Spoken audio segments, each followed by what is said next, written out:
안녕하세요. 순금초대 유재구입니다. 오늘은 10월 3일 개천절입니다. 하늘이 열렸다고 한자로 풀이하면 그렇습니다. 휴일이라 좀 한산합니다. 가게 문 열고 손님도 없고 해서 이렇게 찾아뵙습니다. 요즘 뉴스에 나오시는 그 정치권 패널 분들이 공통적으로 하실 말씀이 있어요. 나오기가 참 힘들다. 그 원인이 했던 얘기 또 와야 되고 뭐 지친다 이런 얘기를 하시더라고요. 반복되는 비선의 그 의혹, 그 비선의 그림자는 공천, 선거, 밀반입, 주가 조작, 명품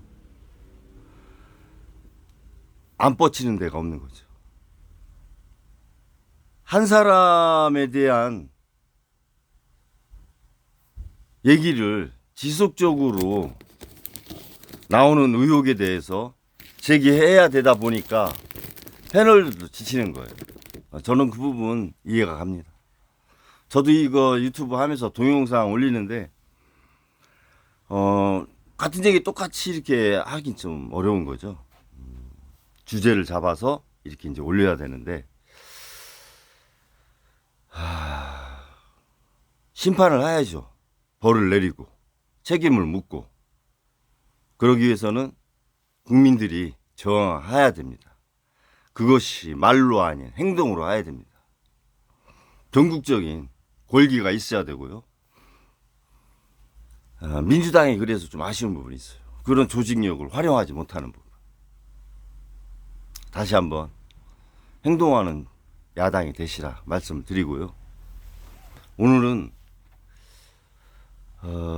저출산과 지방소멸에 대해서 같이 한번 생각을 해보겠습니다. 우리나라가 복합 출산율, 한 사람이 평생 낳은 이 수치가 이제 0.7까지 이렇게 내려왔는데요. 이것은 우리나라만의 문제가 아니라 전 세계적으로 문제가 되는 거죠. 이제는 인구가 국력이 되는 시대가 됐습니다. 단적으로 이스라엘과 중동 전쟁이 그렇습니다. 이스라엘이 지금 900만 명에서 인구가 줄어나가는 추세죠. 4, 5년 후, 10년 후에는 700만, 500만 돼요. 중동 이란은 인구가 늘어나가는 추세입니다. 그러면 이스라엘은 지금 중동의 질서를 장악하지 못하면 이제 기회는 다시 없습니다. 물론 네타냐후 총리의 개인적인 사법적 문제도 저는 연결이 돼 있다고 보는 거죠. 그런 정치공학적인 부분이 맞물려서 미 대선과 지금 이스라엘은 이란과 어떤 결판을 내려고 하는 거죠. 이란은 시간을 벌려고 하는 거고요. 이런 인구가 감소하는 걸 보면 참 저희 그 80년도 그 멜더스의 그 인구론이 떠오르는데요. 식량은 줄고 인구는 기하급수적이 늘어서 문제가 될 것이다. 이렇게 이제 멜더스는 예측을 했는데 이게 사람이 참 영특해요. 생태계를 유지하려고 대체 식량을 개발하고 적당한 인구를 개체수를 조절합니다.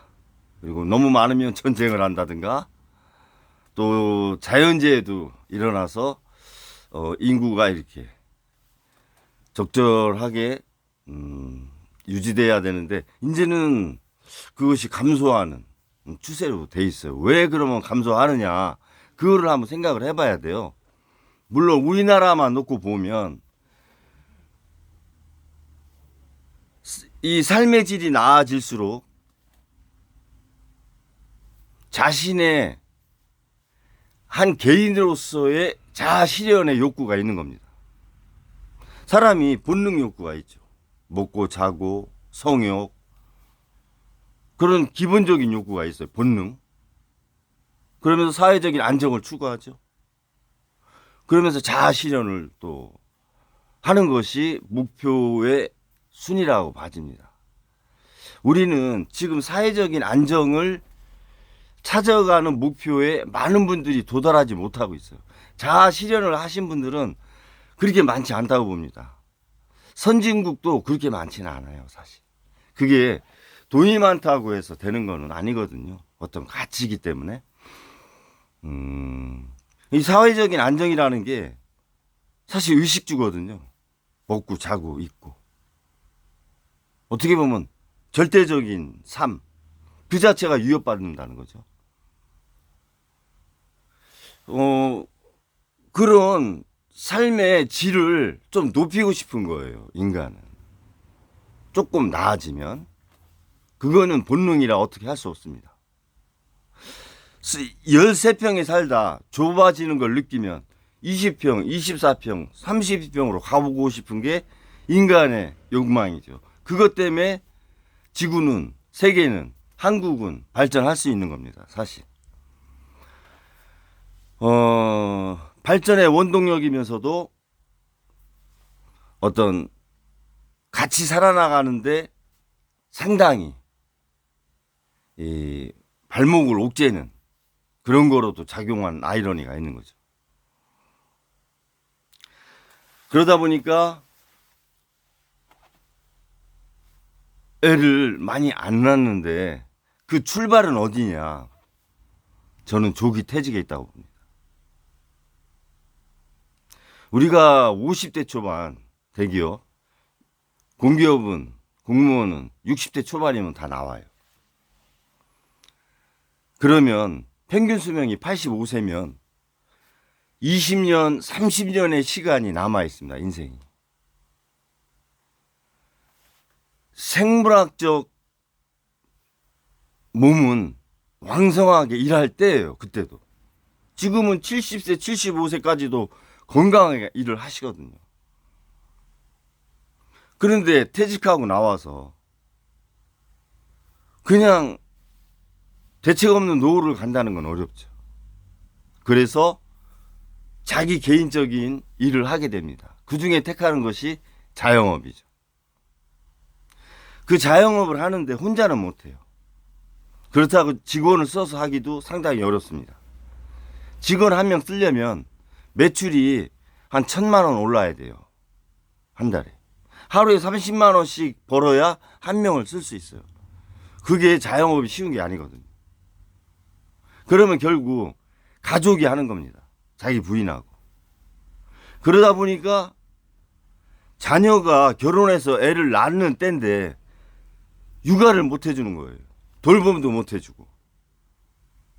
그러니까 결혼을 해서 애를 낳으면 지금 아파트 가격이, 집 가격이 너무 높으니까 집을 사기 위해서 자녀 낳는 거를 좀 미룹니다.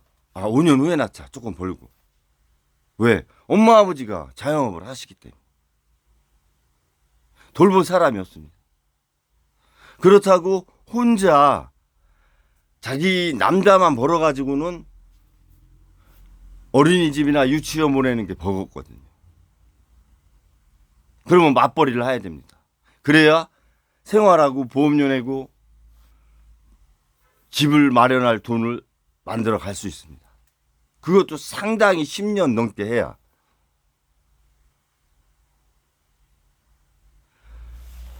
그러니까 애들을 5년 후에 낳자, 10년 후에 낳자, 아니면 하나만 낳자, 이렇게 되는 겁니다.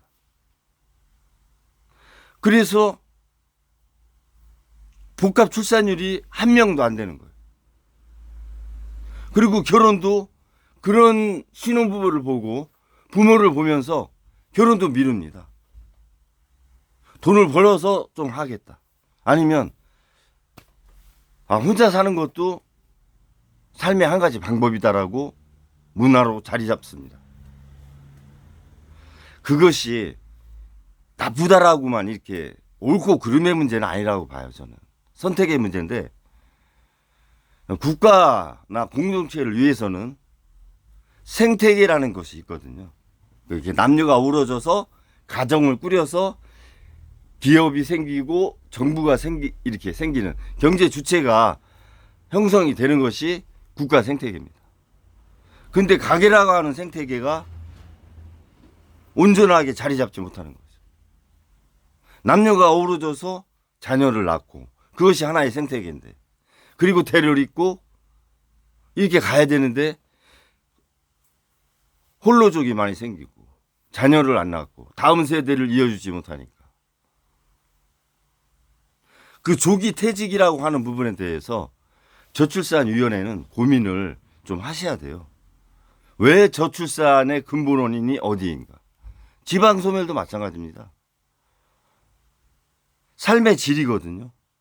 그 자영 퇴직하신 분들이 전국 각지에서 다 고향에서 자리를 잡아요. 각자 자기 고향에서 대부분 100만이 퇴직하면 50만이 자영업을 한다고 했을 때 수도권에 하지 않습니다. 수도권에서 자영업하기 힘들어요. 5억, 10억 있어야 되는데요. 퇴직할 때 받아야 3억인데. 그러면 지역에서 하는데, 지역에서 엄마 아빠가 자영업을 하면 아들은 지역의 일자리가 마땅하지 않으면 일자리가 있는 곳으로 가는 겁니다. 수도권이나 메가시티로. 그러면 지역이 소멸될 수밖에 없어요. 청년이 없는 겁니다.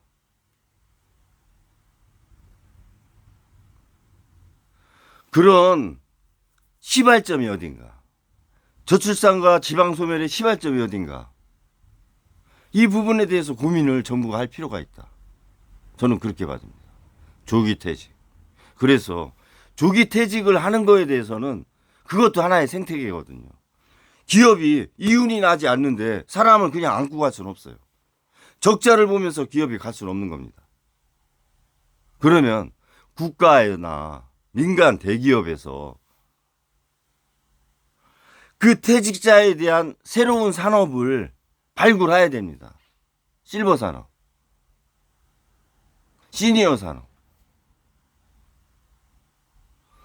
국가가 공공기관이라든가 민간이, 대기업이 그런 퇴직자가 일할 수 있는 대체 산업을 발굴해야 됩니다. 유니콘 기업처럼. 그것은 저는 사회적인 책무라고 봐요. 사회적 기업으로 나아가는. 국가는 당연히 해야 되는 거고.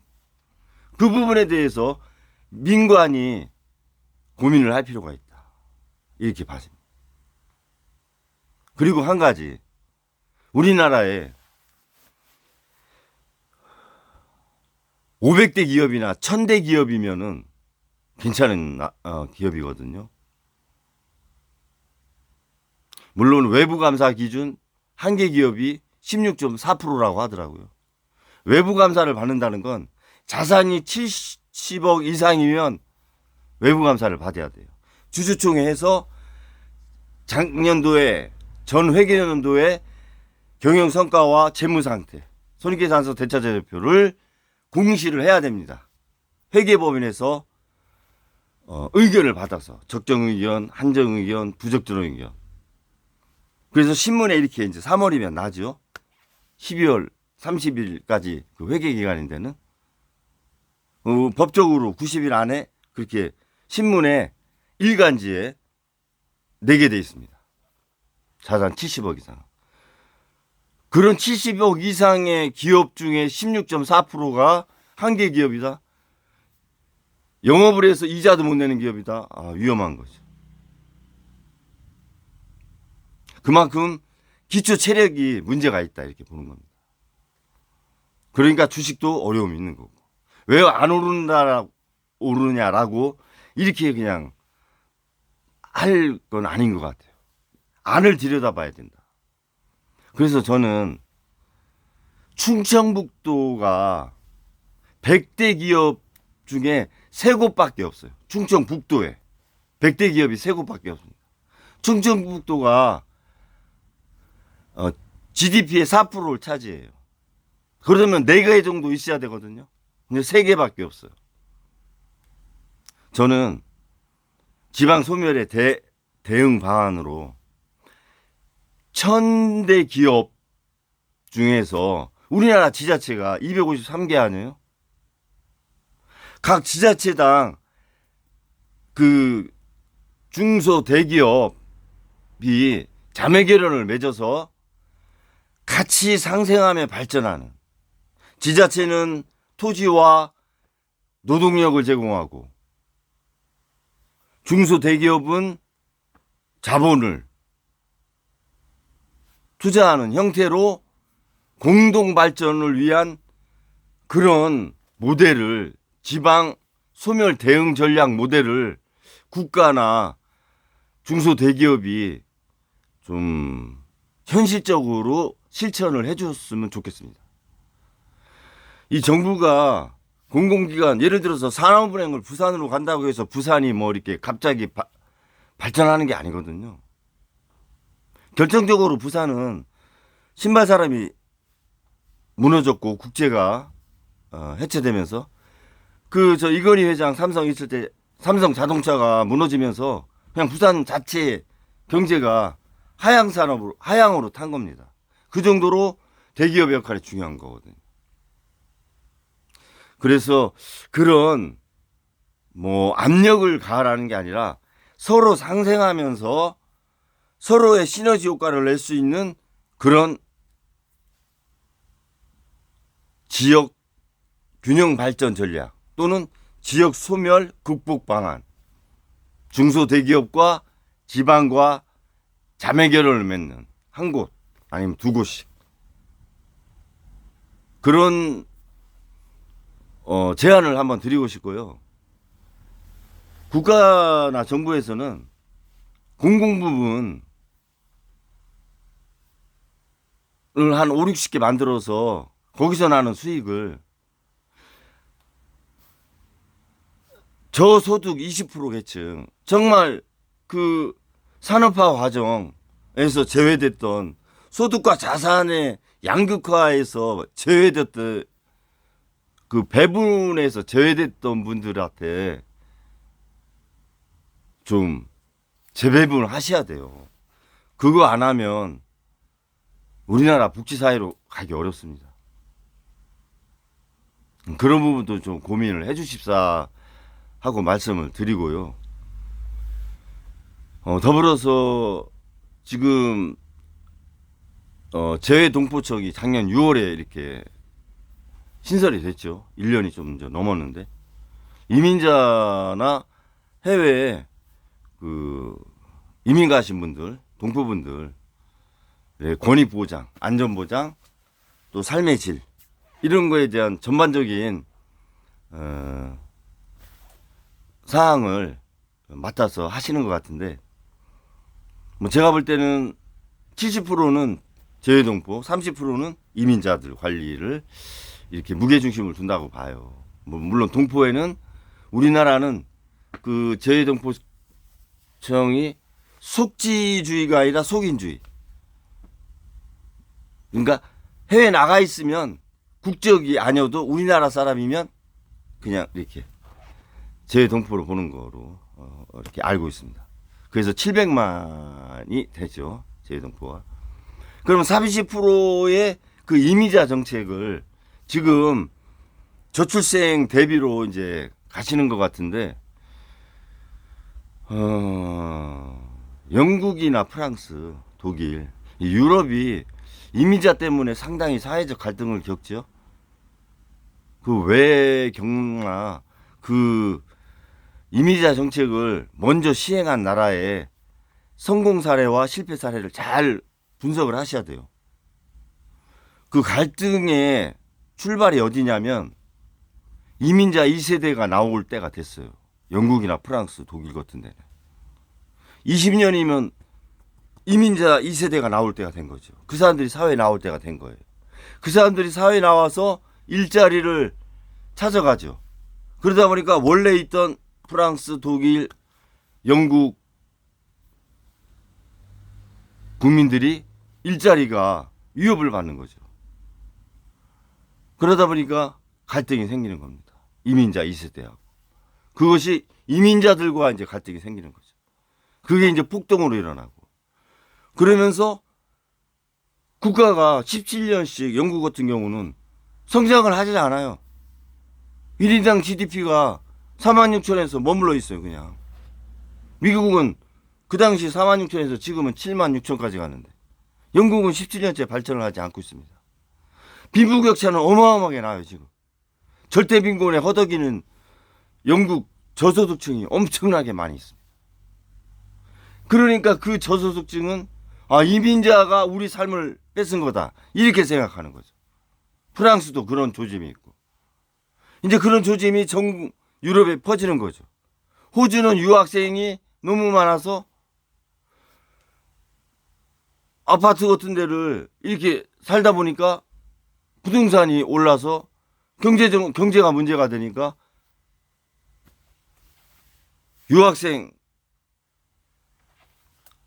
정책을 이제 꼼꼼하게 더 이렇게 하는 거죠. 우리나라도 절출생에 따라서 저출산 때문에 이민자를 정책을 시행하는 건 좋지만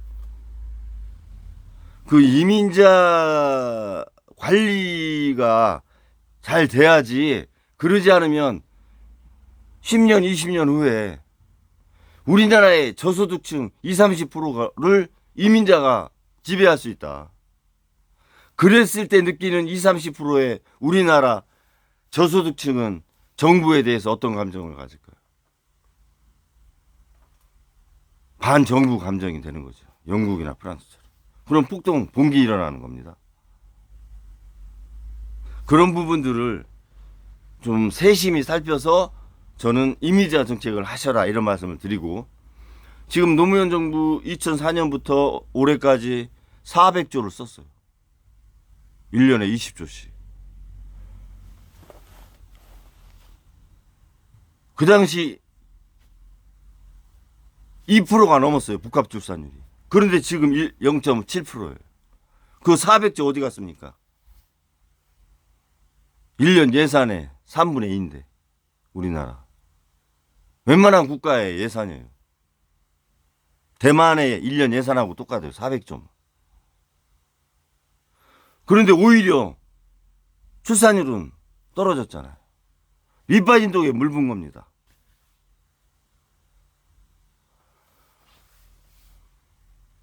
저는 이 정치권 문제가 있다고 보는 거예요. 공무원들이 저는 머리가 나쁘고 뭐 일을 안 한다, 이렇게 말씀드리는 게 아니야. 우수하시고 일 열심히 하세요, 정말. 이 옥천군만 해도 하루 종일 민원에 시달리고 전화에 힘들어요. 제가 알아. 배달을 가면서 느끼거든. 월급은 정말 적고 삼겹살 한번 사 먹기 힘들어요, 공무원분들. 월급 올려줘야 돼.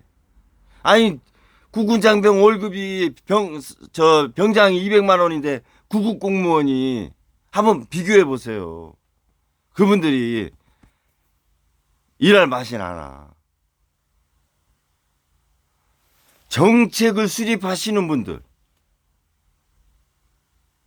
선출직, 장차관급, 국장급, 정책 수립을 잘 하시고 예산 배분을 잘 하셔야지. 국회 예산에 전문을 담당하고 있는 국회 전문위원분들, 보이지 않는 권력,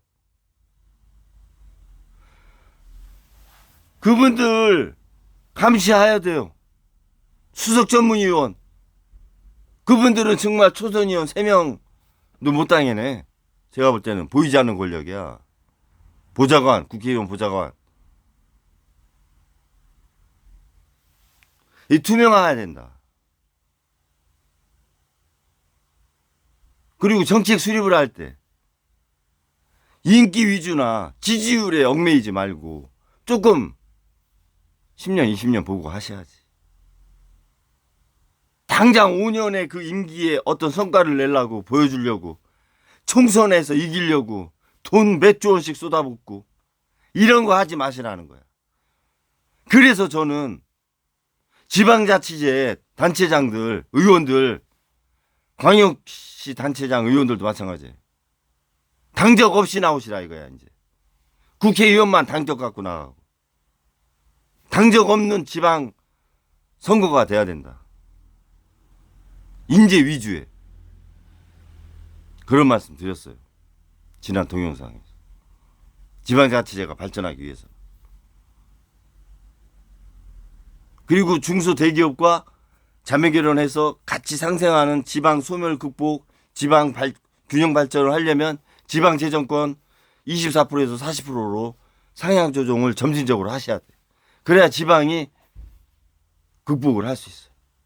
지금 10%대 지방자치제 그 단체가 한 100곳은 돼요. 100곳. 옥천이 11.2%인데 180등이에요. 253개 중에. 그러면은 150등은 한 12.5% 될 거 아니에요.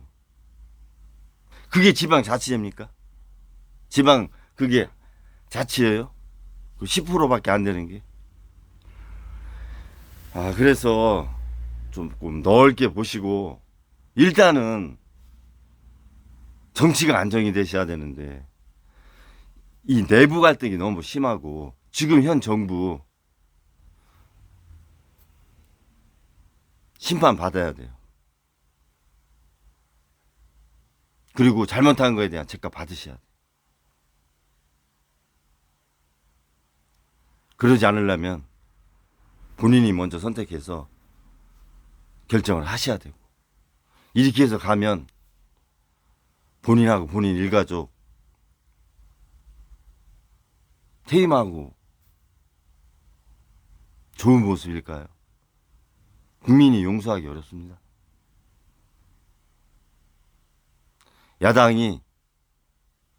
지금 야당이 중요해요. 야당이 냉정과 열정을 같이 갖고 가셔야 돼요. 다음 정권을 위한 준비하는 냉정함도 필요하지만 지금의 상황을 극복하는 행동하는 열정. 이거 중요하다. 이런 말씀 드리면서 오늘 개천절 연휴 잘 보내시기 바랍니다. 감사합니다.